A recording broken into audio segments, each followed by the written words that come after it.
Welcome to the official Lost podcast. Today, we sit down with Cynthia Watros, who plays Libby, one of the mysterious tail section survivors. Later, we'll once again check in with executive producers Damon Lindelof and Carlton Cuse for a few podcast-exclusive clues on the upcoming episodes. Also, be sure to tune in Thursday, November 24th, Thanksgiving, for a special podcast from writers Javier Grillo-Marxuach and Leonard Dick. They'll be doing a full episode commentary on Collision.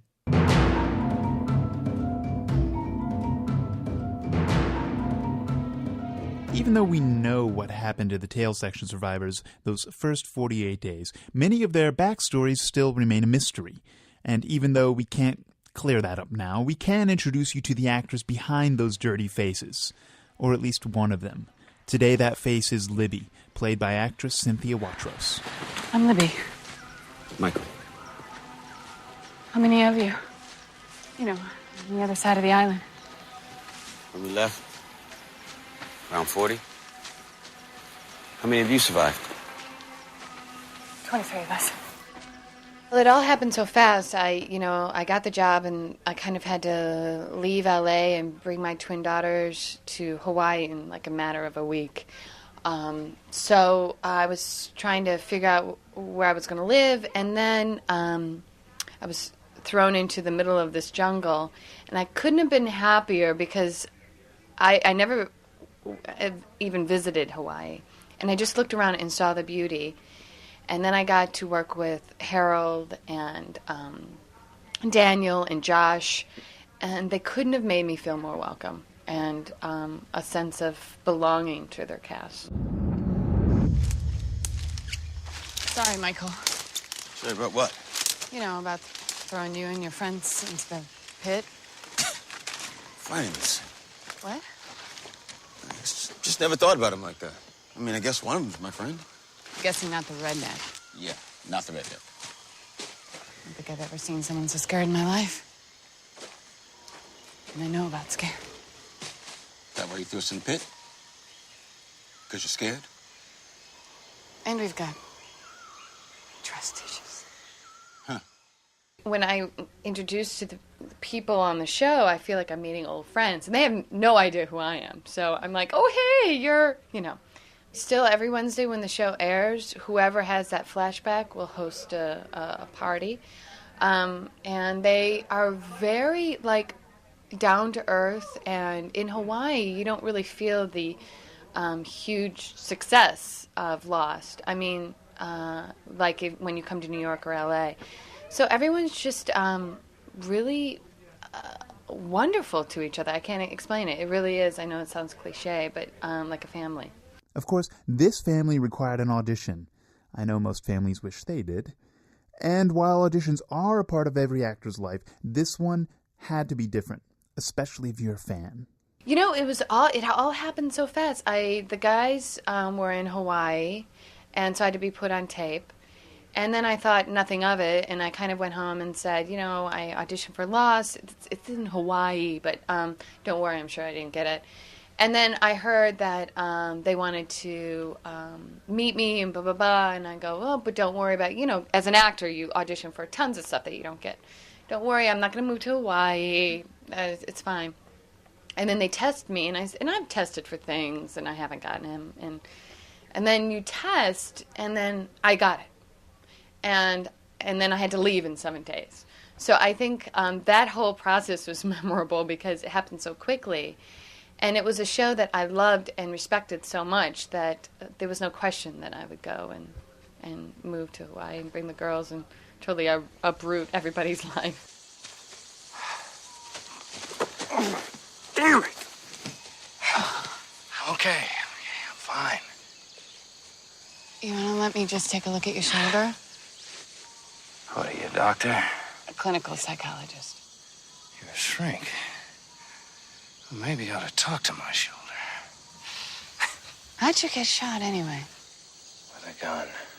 The people who just tune in, call me, and the first thing they say is, are you okay? Because I look so distraught on the show. They want to make sure that I'm all right. But then after that, they're huge fans, and they get a kick out of seeing me on the show. And people always want to know what's happening. But I can't tell. The secret. Even though Cynthia Watros doesn't know exactly when we'll be learning more about her character, the writers do. And we figured, why not go straight to the source? So once again, we turn it over to executive producers Carlton Cuse and Damon Lindelof as they deliver a few exclusive tidbits for this podcast. Hi, this is Carlton Cuse.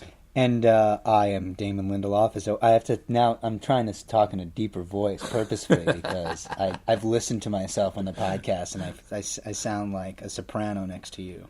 Well, that's the contrast is good. Then people know who's talking. Right. I'm the girly one, and you're the manly one. So as long as we've got that straight, I guess it's time to talk some more Lost. Let's talk some more Lost. So we're going to talk to you guys today a little bit about last week's episode, The Other 48 Days.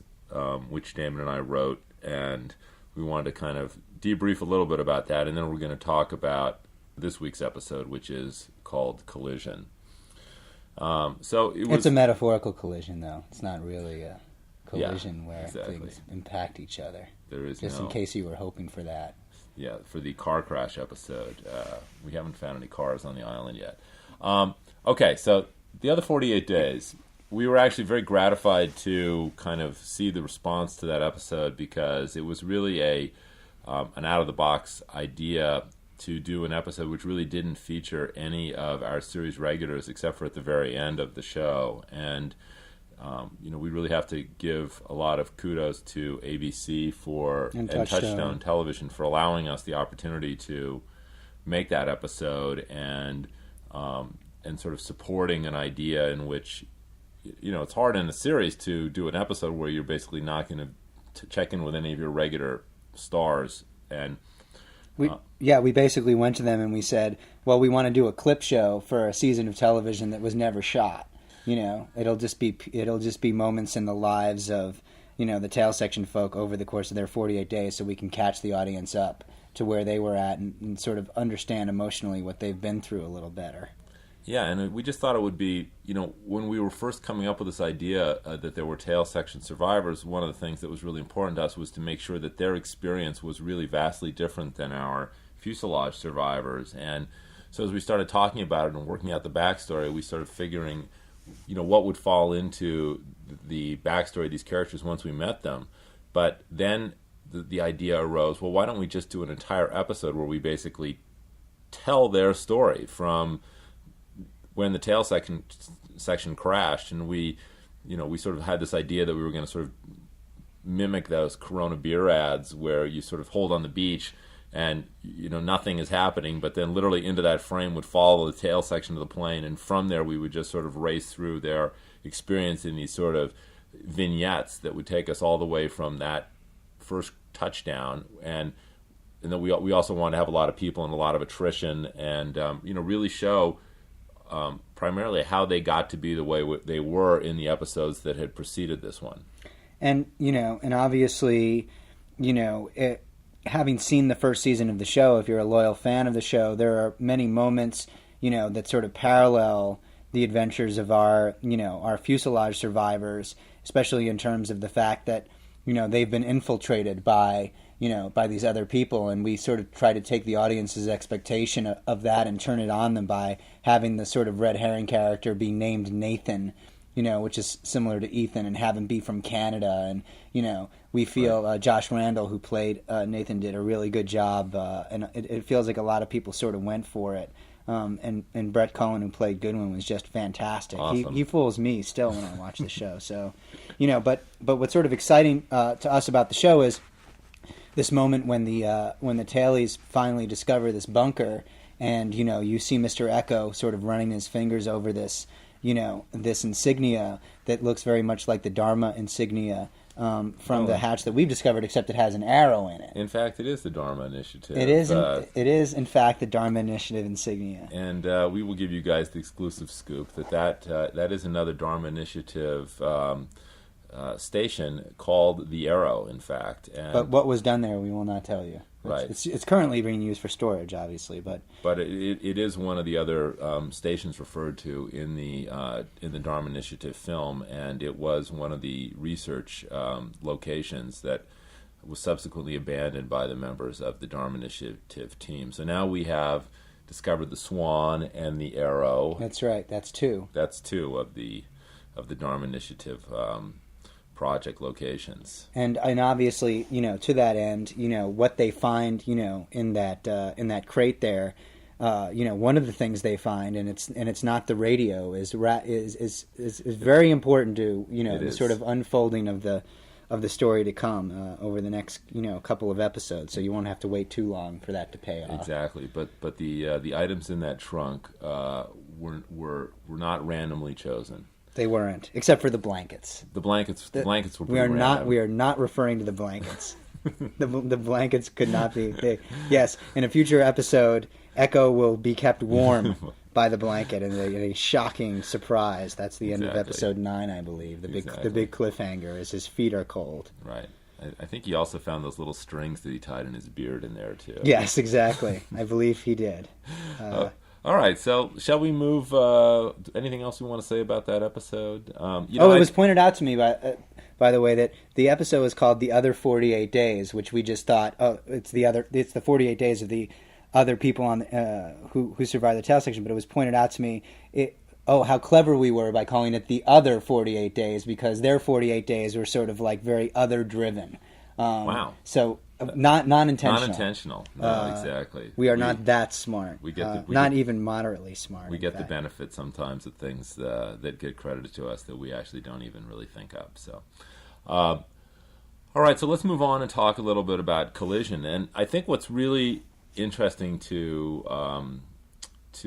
Damon and me on these two episodes really, I think, will completely change the audience's perception of Ana Lucia. I think that. We've gotten sort of a lot of feedback about her character, and I think that, in many ways she's a character that people love to hate, but I think in sort of Lostian fashion, what we learn about Ana Lucia in The Other 40 Days and in Collision should change, I think, a lot of people's perceptions about this character and their opinions towards her. I think, what's really interesting is, the different leadership models that existed in these two different communities, and how Jack has always been presented as the reluctant leader. His medical experience is sort of what cast him into the role of decision maker very early on. Ana Lucia sort of assumed the mantle of leader without anybody asking her to assume it, just by virtue of, the kind of person she is, but also what her job was. And out of necessity. Yeah, out of necessity. The leadership on that side of the island. I mean, we've sort of had laissez-faire leadership among our fuselage survivors because there hasn't really been an imperative to have strong leadership. That's fancy talk for you do your thing, I'll do mine. For those of you interested in laissez-faire economics, there's a great book by Adam Smith that you should check out. But that's a good title for an episode. Laissez-faire. Yeah, it is. Or laissez-faire. Laissez-faire, like the plural of affairs. Yes, exactly. I would watch that. So casting Michelle Rodriguez was something we were asked about, and we actually were sort of presented with this opportunity last spring when her representatives basically said that she was a fan of the show and was potentially interested in doing television, and we were fans of hers from Girl Fight and SWAT and Blue Crush, and felt that she really had that sort of movie star quality about her, and we met with her, and we just were very taken by her presence. Yeah, and JJ was actually here that day too, and he's a huge Michelle fan, and the three of us just sat in Carlton's office here, and she came in, and Michelle is one of those kind of rare actors in Hollywood, like many of the actors on our show, who are sort of what you see is what you get, and she's that part of the part of the brain that sort of like goes through the machinations of trying to impress people or pretend. She doesn't have that. She just kind of can hang, and she speaks her mind. And we had a really, really great meeting, and we had this idea, prior to that meeting that we were going to introduce the members. This is probably, we met with her, I guess, probably around at the end of February or early March of last year. Right. We were still maybe breaking episode 17 or 18 of season 1. Yeah. But we knew that we were going to do this tail section story into season 2, and that we wanted to introduce certain characters from the tail section in flashbacks in the finale.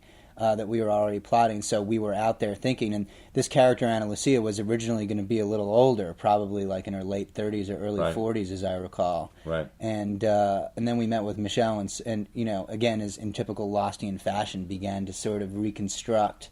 Craft the part really for her age, and for the type of person that she was, and her sort of street smart kind of.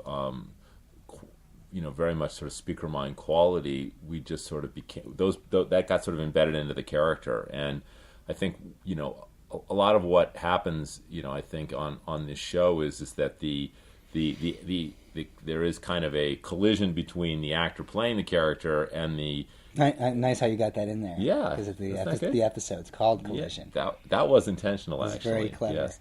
And so the kind of and certain traits that we pick up in the actors, they merge, and we try to take advantage of that in sort of formulating how the character evolves and who the character is. And so we really wrote Ana Lucia to fit what we really liked about Michelle as an actress, and found that was it was a good melding between our sort of vision of what this character was going to be, and in Collision you're going to find out sort of who she was in her past. And for us, these are really kind of the most exciting flashback stories, because the audience doesn't know anything about who she is. They don't know, off the island, and there's always that sort of speculation and the mystery about, well, what was this person's role in the world before they ended up on that plane? We can tell them.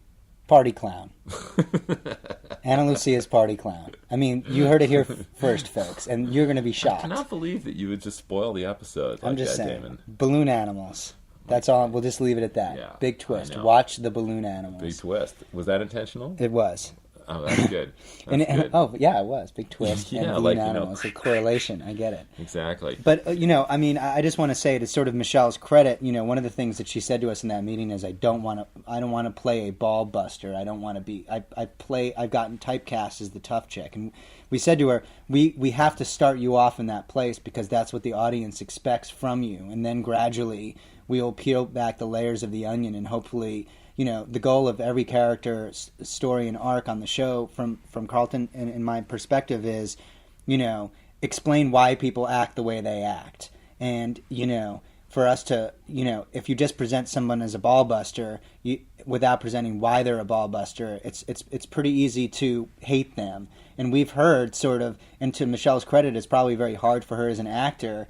She's probably in the supermarket down in Hawaii, and people are just saying, I just hate you. Why did you kick Sawyer in the face? Right. But she sort of embraced it and ran with it, and, she has to trust us to sort of do our job and sort of round her out. And obviously, she just shot Shannon, so she's going to be a persona non grata amongst our society for some time to come. And she'll be a laissez-faire persona non grata. Yes, she will be a laissez-faire persona non grata. That is mixing French and Latin, something that hasn't happened since the 1200s, and it didn't go well then either. But we digress. Should we get to some of the big questions this week? Let me ask you this question, Damon. I wish you would, Carlton. HRock80 writes, It seems. Is this the voice of HRock80? Okay. I can't even read, apparently. It seems as if the writers on this show, Damon, are big movie buffs. What are some of the movies that have influenced you and this show? There are so many. Every opportunity we get to rip off something we like, we pretty much jump at. I think, when JJ and I first had our first meeting, Ignore that phone. Ignore the ringing phone. Something important is happening. A variety of movie references started flying around, and the ones that 50 First Dates. Yeah, American 50 First Pie. Dates, American Pie, pretty much. Lassie, the filmed version. No, mostly a lot of science fiction movies came up. We talked a lot about aliens. And we talked a lot about, episodes of The Twilight Zone, which is not a movie, but a TV show. The question is about movies, Dan. I know. I'm trying to think what other movies sort of influence. We talked a lot about the Crichton world. One of the things that Michael Crichton does, in movies like Jurassic Park or Westworld or The Andromeda Strain is that he takes basically science fiction concepts and brings them into the real world, which was sort of tonally always what we wanted to do on Lost. So those movies certainly influence the formation of the show, and but truthfully, I think there are a lot of television and sort of book influence as well, and I think both of us have to give a big shout out to Stephen King, huge, who's sort of. We've basically stolen The Stand and put it on an island for anyone who's ever read that book. Yeah, so I mean, the shout out is for not suing us, essentially.